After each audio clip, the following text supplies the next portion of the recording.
Hi everyone, this is Jason Burack of Wall Street from Main Street. I'm just going to do another short video today after the Fed's speech that was released on Friday, which was yesterday. Today is Saturday, August 27th at Jackson Hole.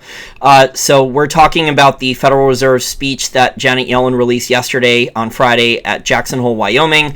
Here is a link to the speech. If you guys want to read it, I will attach the links to it. This is directly from the Federal Reserve's website.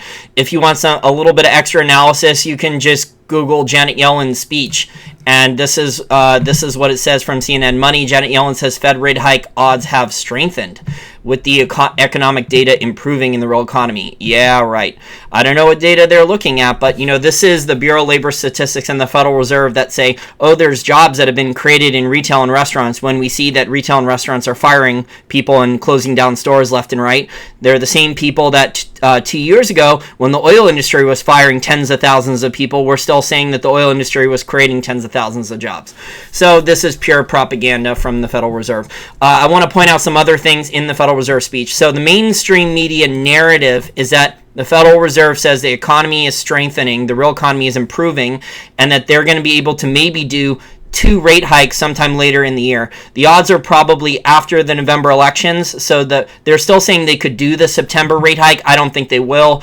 There's a great Zero Hedge article on this about why they probably won't do the rate hike, because asset prices could decrease or the stock market could crash. It could trigger some type of negative downward momentum, and then the odds for Trump being elected would increase. In fact, the odds would increase a lot of Trump being elected, since Trump is saying how bad the real economy is, and Hillary Clinton is just parroting what Obama and the other elites in power are saying, how the real economy is doing well. But if the real economy is doing well, how come then Hillary is talking about a historic amount of jobs program, millions and millions of jobs being created? She's running ads like this.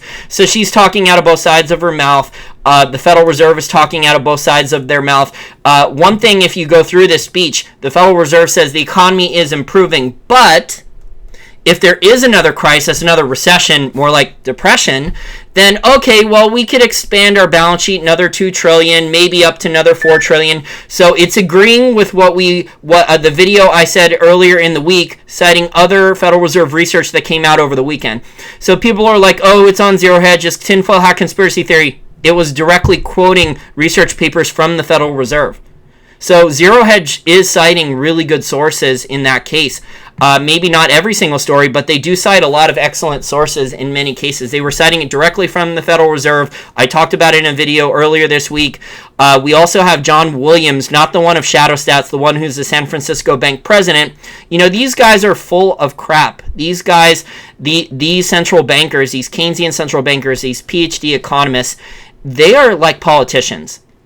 They're totally hypocritical. They will say one thing and do another. They will totally hedge whatever position they're on. The new hedge position, like a politician, is that, oh, it's data dependent. Well, what data? And, if they were sticking by their original data that the Federal Reserve had said initially for rate hikes, they would have raised interest rates already years ago. So these guys are constantly moving the target. They are constantly moving the goalposts after the field goal is already up in the air. Pick your analogy about that thing.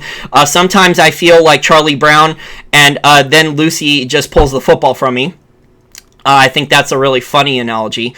But, these guys, these central bankers, they're very book smart. They're really good bookworms. They write these white papers, long white papers. They do these extensive modelings, financial modelings, and research studies.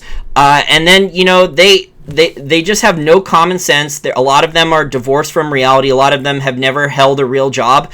And they end up being exactly like politicians. And I hate politicians from both parties. They're scumbags. Okay, look at this. Barney Frank, who's a corrupt scumbag.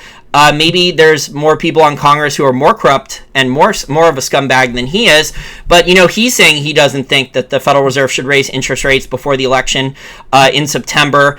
They should wait until after the election because it'll influence the election. This Zero Hedge article is actually quoting a lot of good sources here, from The Hill, directly from the Federal Reserve. They quote Axel Merkin here, who's the very smart guy. They're quoting people from JP Morgan. This is a well-written article here on Zero Hedge, talking about, if there is an interest rate increase before the election, before November's election, then that will probably most likely help Trump, which is not what the Federal Reserve wants to do. The Federal Reserve pretends, and this article talks about this, and I've talked about this in other interviews and short videos, the Federal Reserve pretends to not be political.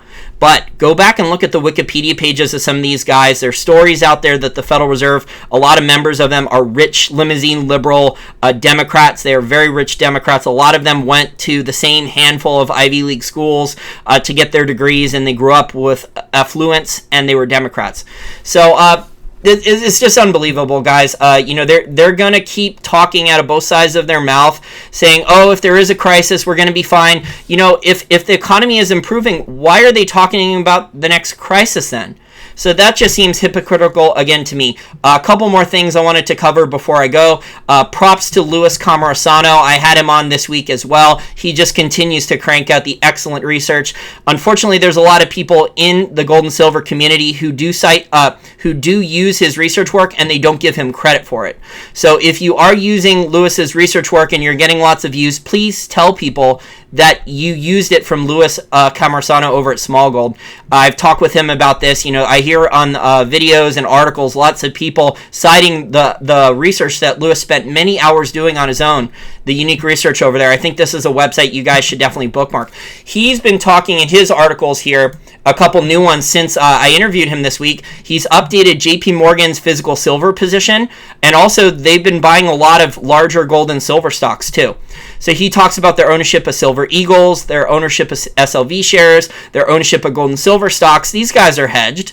So everyone's like, we can crash the COMEX. We can crash the COMEX and it'll crash JP Morgan. No, it won't. Look how well they're hedged are. And the rules are going to be changed at the COMEX as well. The COMEX is a joke for a physical metal exchange anyway. The Shanghai Gold Exchange takes 1 week of physical deliveries on the Shanghai Gold Exchange is basically more than 1 year of physical deliveries on the COMEX. So hopefully the COMEX will just become obsolete and people will just stop using it. The other article I wanted to bring up from Louis is Norway Central Bank. Excellent research work again by Louis. He showed me this today. So you guys are getting good, fresh news. But apparently Norway Central Bank has been hedging just like the Swiss Central Bank, and they own about $1 billion worth of gold and silver shares as well. Now, Norway has arranged a deal. You'll see this in the article if you click on this on Louis's website on Small Gold. Or if you watch the video on there that's embedded, he talks about this more. But Norway has arranged some kind of secret deal, I guess, with the Securities and Exchange Commission where they get some type of waiver and they don't have to fully declare their gold and silver, any of their stock holdings, any of their U.S. stocks or gold and silver stocks. They don't have to declare any of these things until a year after the positions have been bought. So the data that Louis unearthed is a year old, but since the gold and silver stocks are probably going up, they're probably still holding. Hell, maybe they're even adding more and buying them on dips, just like a lot of other people are, because we see the price strength in the gold and silver mining shares. So yeah, we've had a paper price correction in gold and silver, but the gold and silver shares are doing quite well for the most part, and I think there's a lot of smart money that was waiting for correction that is buying them on the dip. So I think the main thing to take away from this Federal Reserve rate hike is the speech. Back to Janet Yellen again. It was just more bullshit that's coming out of her mouth. So she's saying, the real economy is doing well, but then why is she talking about that we have all these other policy measures to expand the balance sheet by $2 trillion or more in case of the next crisis? I did a video on this earlier in the week. They would be doubling their balance sheet then from their stated balance sheet. This is not the off-balance sheet currency swaps, which are many trillions more. So there was another video I did also, citing another Zero Hedge article. Global central banks own $25 trillion in financial assets, and that's growing. And that's citing a Bank of America Wall Street analyst who compiled that number. So, guys, we're just in theater of the absurd territory. What's going to stop these central banks from just doing global plunge protection teams and propping up asset prices and preventing them from falling or influencing elections, or just continuing to expand their balance sheets?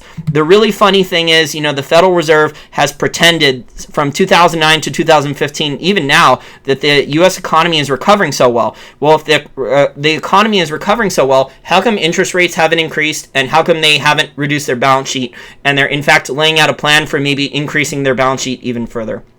Okay, guys, well, there's a lot of good Janet Yellen political cartoons. I'm going to pick one of these out. There's a bunch of really good ones here. I'm going to pick one of these out for the thumbnail for the video. Have a great weekend, guys. Enjoy the rest of your summer.